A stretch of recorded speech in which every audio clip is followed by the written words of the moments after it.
So our theme for today is solving the wildfire threat, which is a pretty auspicious theme since the threat is not necessarily one that's going to be going away, but hopefully we're going to learn how to live with wildfires much better than we've been so far.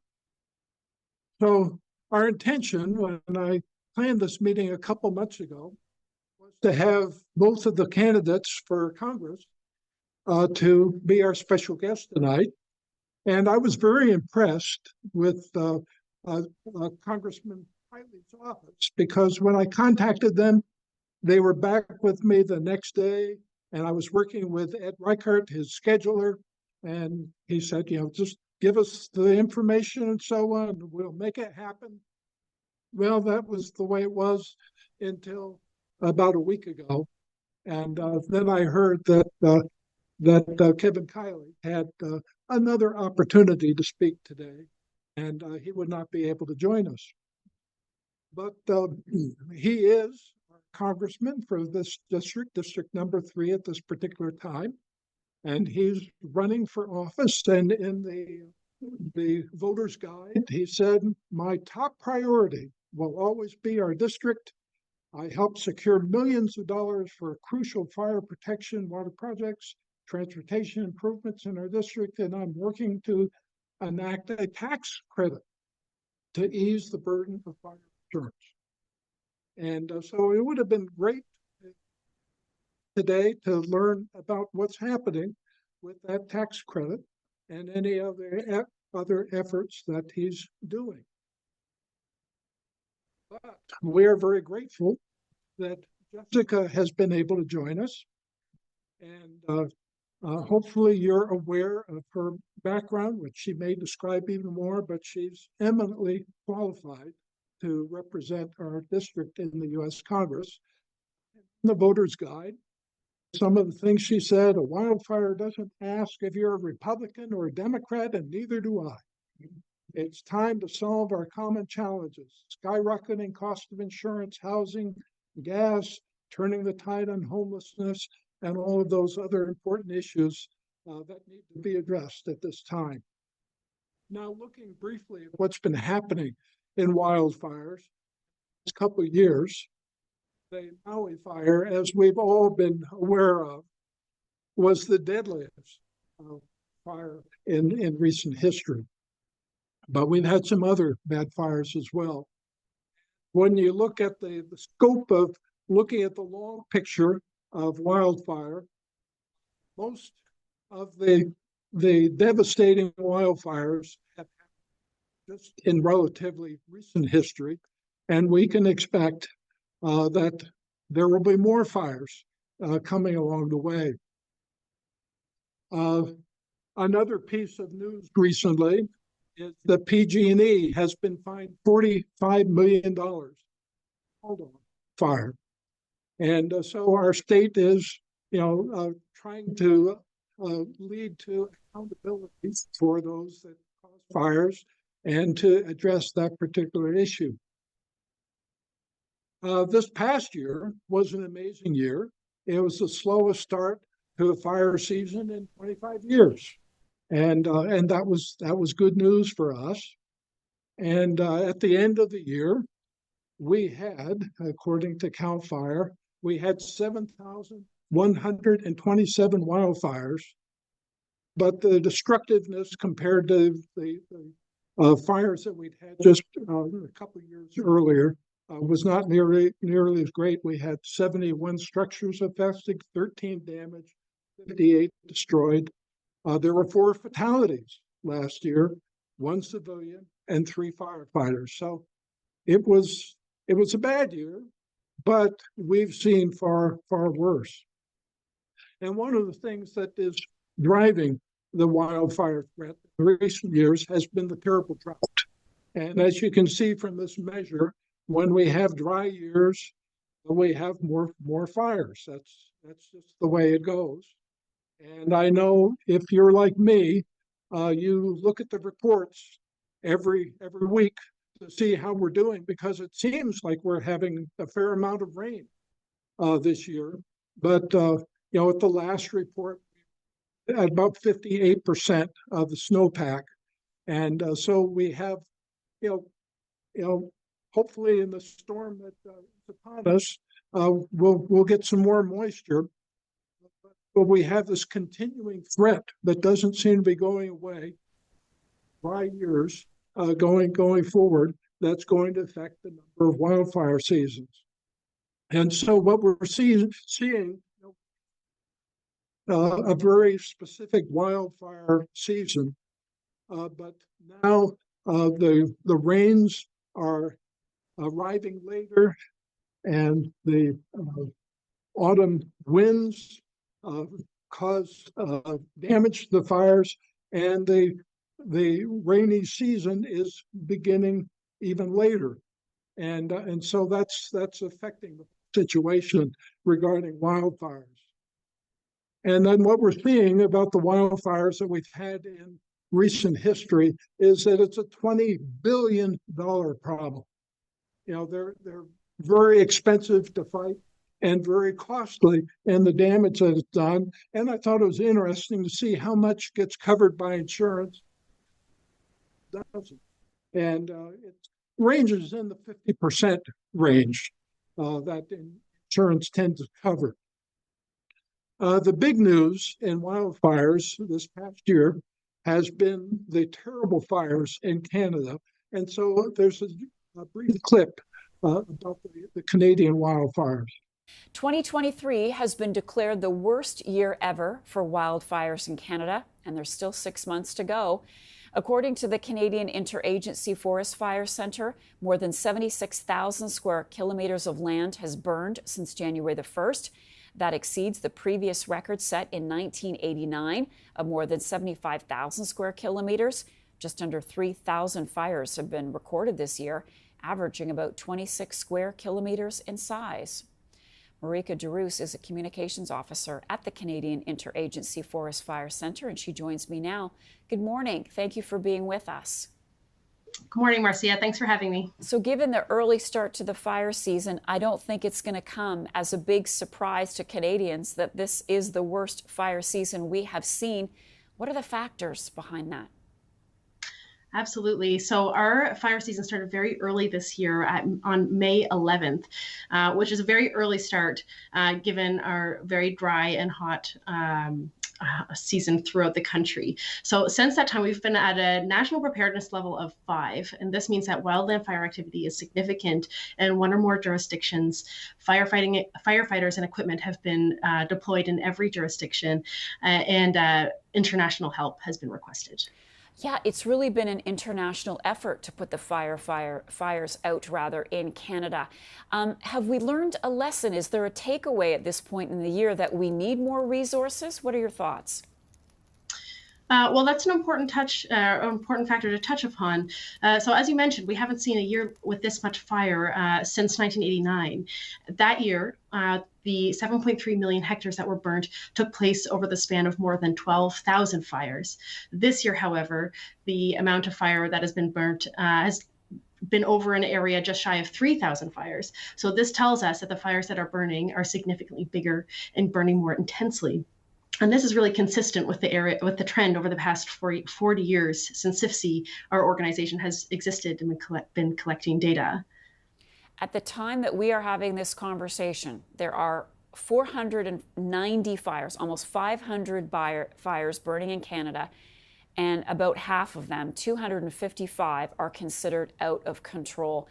What can you tell us about the current fight to combat these fires?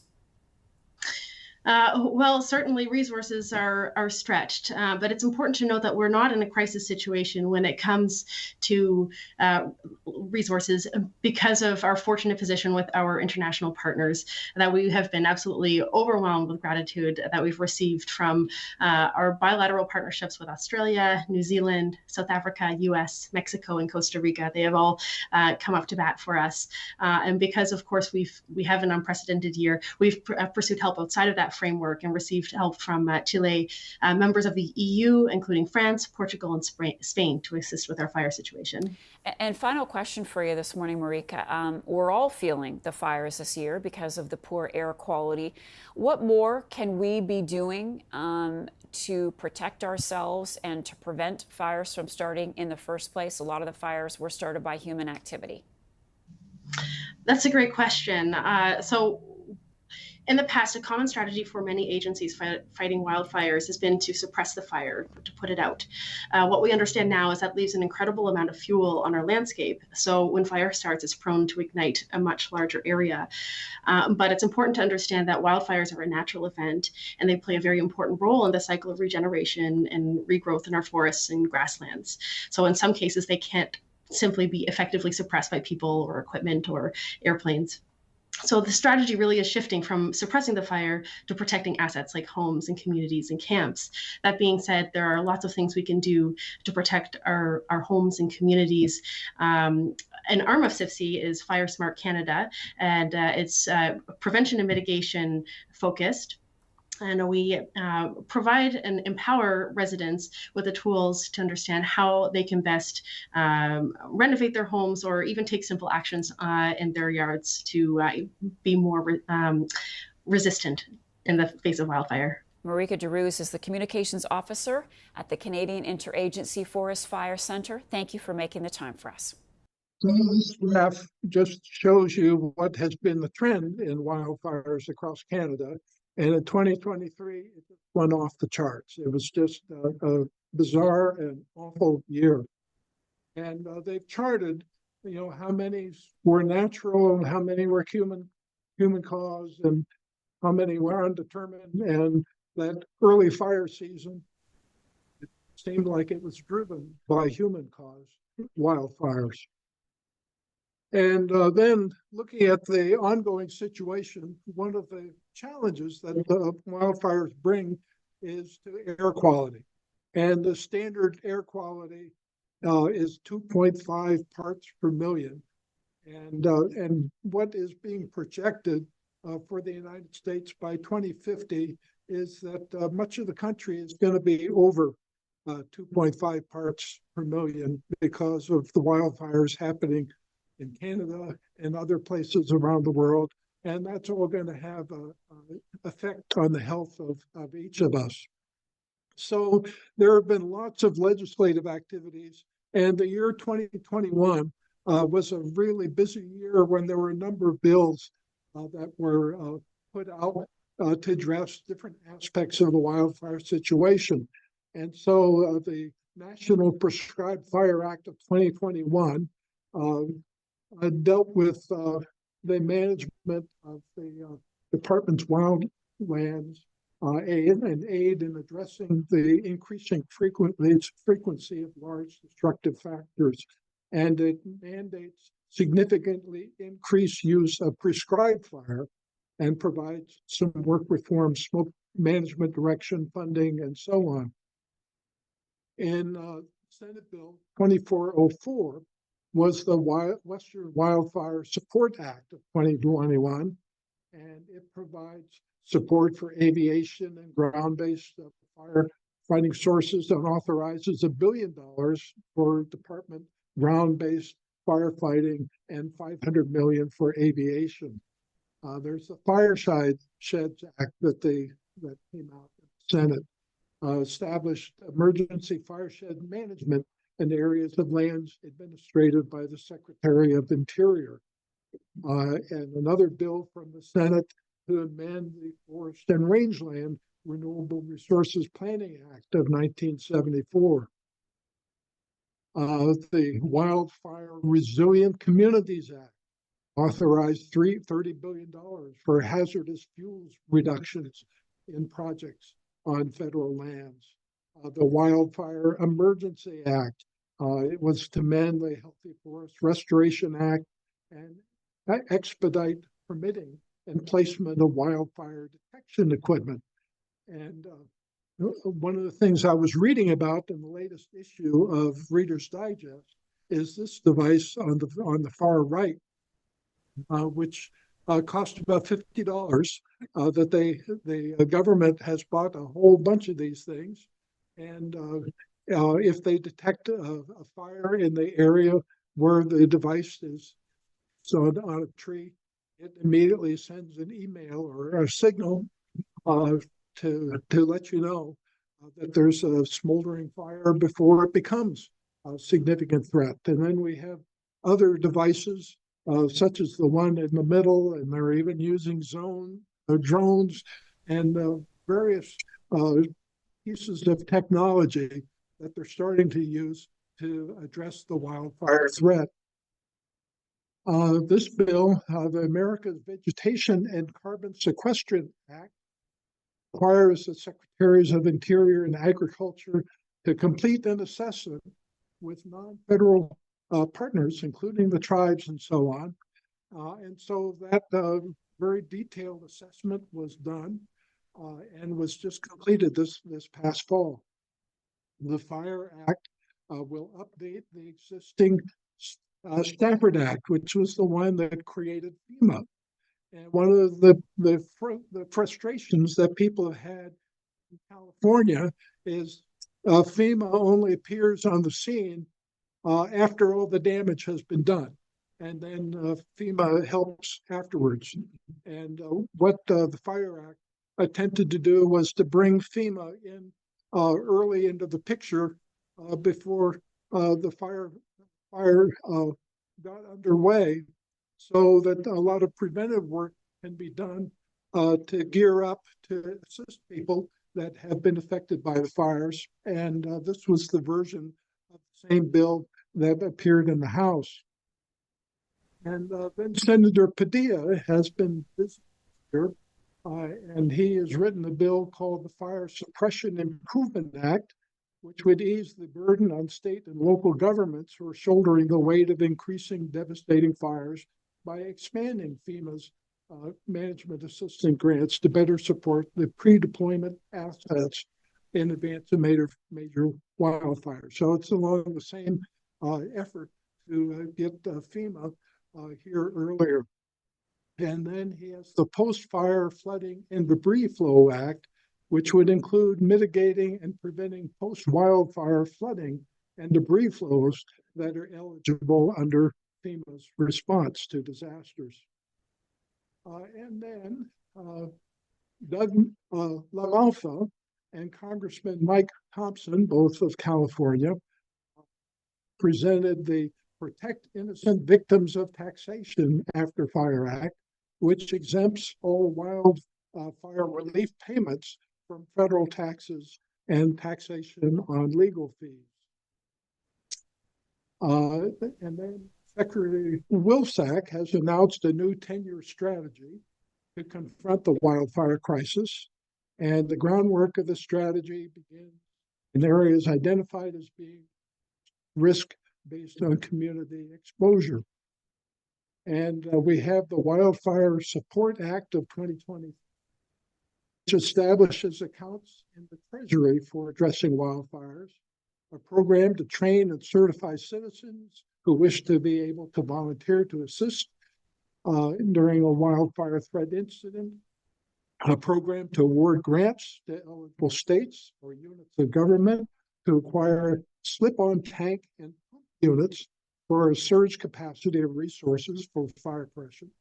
So, making use of some of the other resources that are in the state to cooperate and work together. And then the Theodore Roosevelt Genius Prize for the management of wildfire-related invasive species and the management of wildfire-related technology advisory board. Kylie sponsored the Wildfire Safety Act of 2023, which is ability to assure firefighters to utilize fire retardants to fight catastrophic wildfires that will be able to continue despite contentious litigation. I think many of you have heard that that some of the precedents that they drop from planes have caused environmental damage, particularly when they land on water. And so they're trying to more carefully target the use of fire retardants. And then just recently, we've heard from Congressman Schiff that he's proposing an Insure Act, which would establish a federal catastrophic reinsurance program within the Department of Treasury to cap insurers' liability in the case of a catastrophic event above a threshold developed by the Secretary Advisory Committee of Experts. And it's a little bit hard for me to understand how this would work. And I know that the insurance industry as a whole is not particularly excited about this particular piece of legislation. But here's a news explanation, and maybe after you hear this, you'll have a better understanding and appreciation about whether this would be a good thing or not. But somehow we have to address the problem that a whole bunch of our neighbors here in Northern California can't get insurance except for through the emergency program that the state operates. Last Wednesday, California Representative Adam Schiff introduced a new federal bill with the intention of leaving behind the crisis in the homeowners insurance market and propping it back up again, following the exit of several insurers from markets across the country. The legislation is called the Insure Act and would correct the issue through federal reinsurance.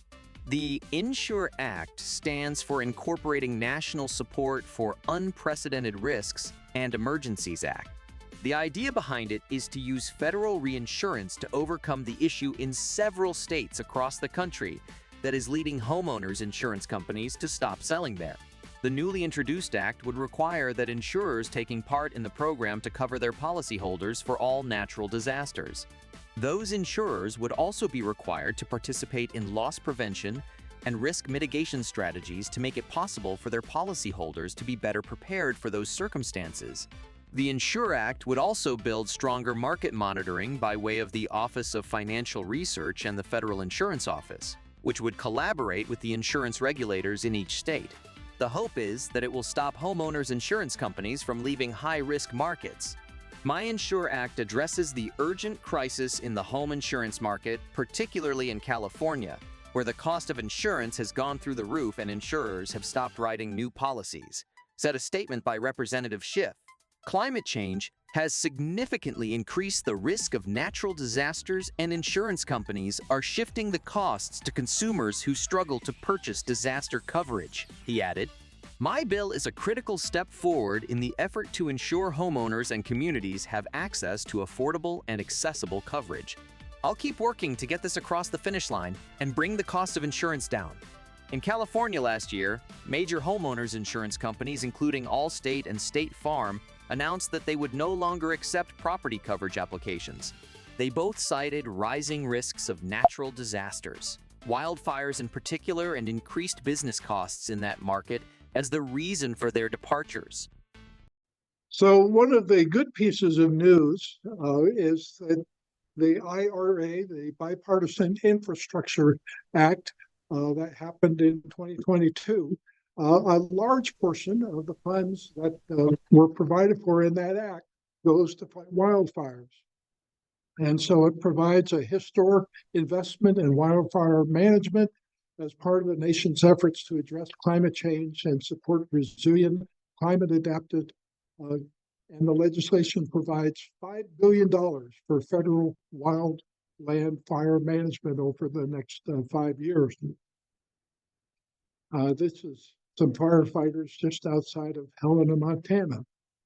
And the Biden-Harris administration has been working on coming up with a strategy for addressing, so there was a commission that released its report in September that recommended urgent new approaches, supporting collaboration efforts, shifting from reactive to proactive efforts to address the wildfire problem, beneficial fires to take place, to expand beneficial fires, support and expanding the workforce, so we can train more firefighters, modernize tools for informed decision making, and investing in resilience. So a lot of good plans have been put forward. And then what they did after putting together this program that they've been working on for the last couple of years, it's found fruit in the president's 2024 budget, which advances efforts to address the nation's wildfire crisis through workforce reform and other investments in more than $4.2 billion for the U.S. Departments of Agriculture and Interior, Wildland Fire and Hazardous Fuels Management, includes funds to implement comprehensive workforce reform, including increased firefighter pay. And the president's budget asks the Department of Interior also provides increasing total $38 million for wildfire preparedness efforts. And so this is just a short comments in closing from the Director of the Forest Service.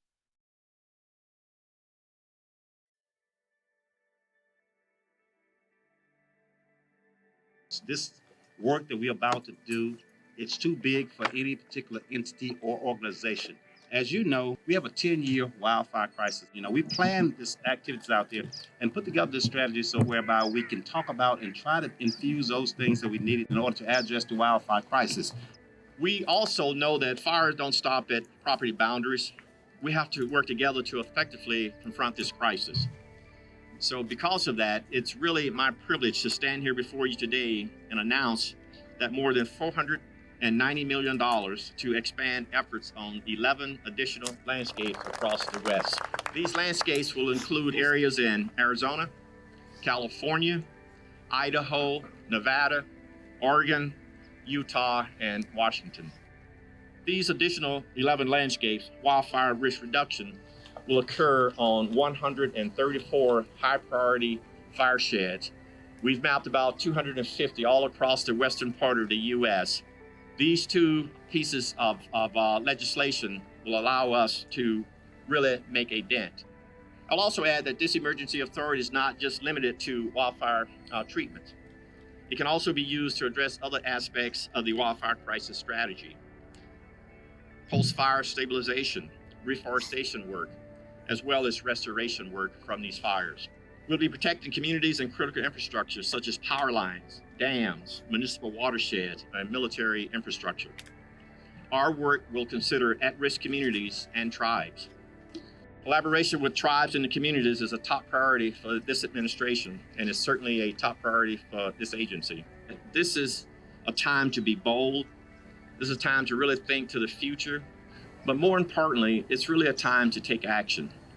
So many times, we have a plan and we talk about how we might want to implement the plan. And then we engage a lot of our different communities in that plan. And we still need to do all of those things. But we must take action. We have an opportunity here. And how we work together as partners and how we collaborate together will determine our ability to get things done.